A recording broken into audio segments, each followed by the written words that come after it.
Assalamu alaikum, my dear students. I hope all of you are fine and doing well. In our today's lesson, we will discuss about the paper chromatography. Basically, when we are going to talk about it, paper chromatography, it is mainly the technique of partition chromatography. So, it is mainly the technique of partition chromatography. And in the paper chromatography, we just have two phases. The number one phase we have, it is the stationary phase,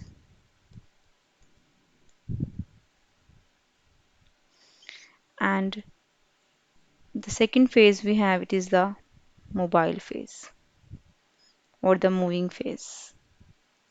So what type of mobile phase and stationary phase we are going to use in the paper chromatography?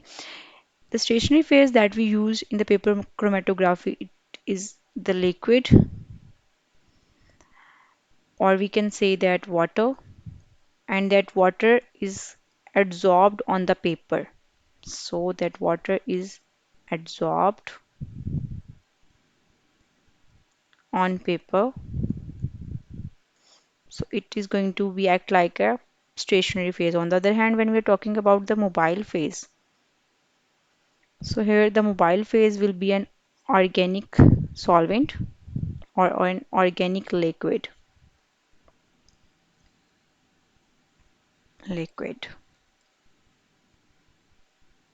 We have basically three ways to carry out the paper chromatography. The number one way to carry out the paper chromatography, it is the ascending. Second one we have descending, and the third one we have radial, or we can also call it as the circular paper chromatography.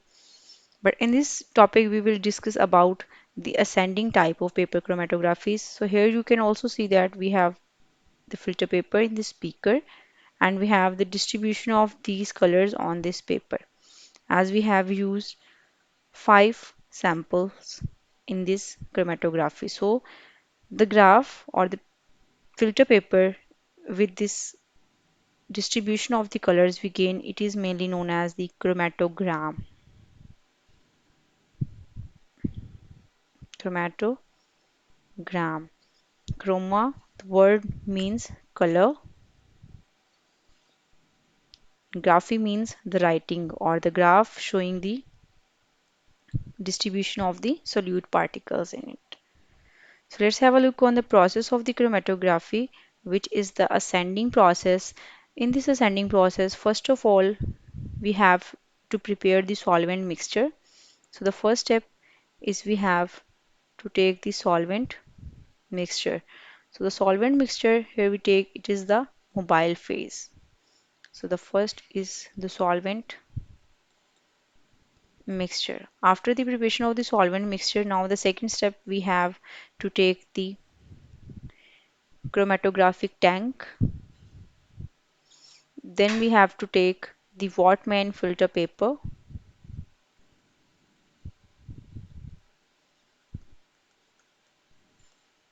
The next work will be on the Wattman filter paper. What we have to do on this filter paper, first of all, we have to draw a line or a thin line. We can say that almost about 2.5 centimeter from the end point. From end point. So in this picture you can see that this is the main line that we have just drawn. It is about 2.5 centimeter from the ending line. After drawing this line, now we have to spot a point with the help of a pencil line. The third step is to spot the line over it.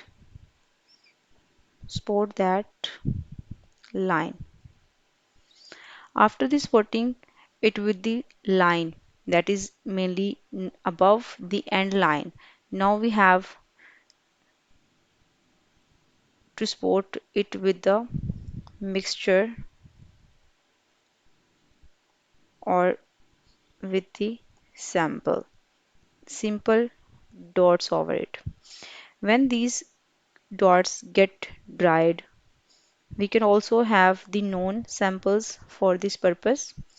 All the dots get dried. Now we have to put it into the chromatographic tank, and just we have to dip almost 5 to 6 millimeter in solvent. After dipping it into the solvent, now we have to cover that tank with the lid to maintain the internal temperature. After some time, we just see that the solvent front passes the spots. The spots that we have drawn over there, that solvent started to pass these points. Now these points are the mainly solute particles or the solvent mixture that also started to move upward in the direction. So when the solvent front passes the spores, the solutes also begin to move upward in the direction, and the rate at which they both are going in upward, it depends upon the distribution of the depends upon the distribution coefficient.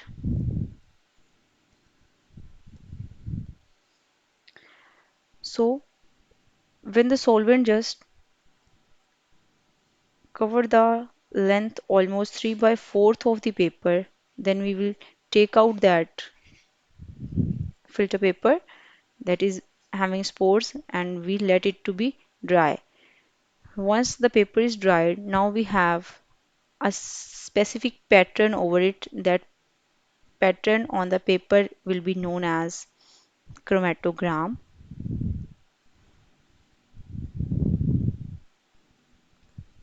Now that chromatogram is having different components of the mixture over it. If it is colored, we have used the colored sample, then we can have the visual impact on it. Otherwise, we have to use the different chemical or physical techniques to observe the components on the or to identify the spores. Now, each component has its specific retardation factor. Now, what does mean by the retardation factor? Basically, retardation factor is denoted by RF, and RF it is the ratio of distance traveled by the substance and the distance traveled by the solvent front. Means what distance has been covered by the substance or the components of the sample and what distance has been traveled by the solvent. So it is mainly the ratio of these two. It is known as the RF values. For example, here we was having this was the sample, this was the component of the mixture.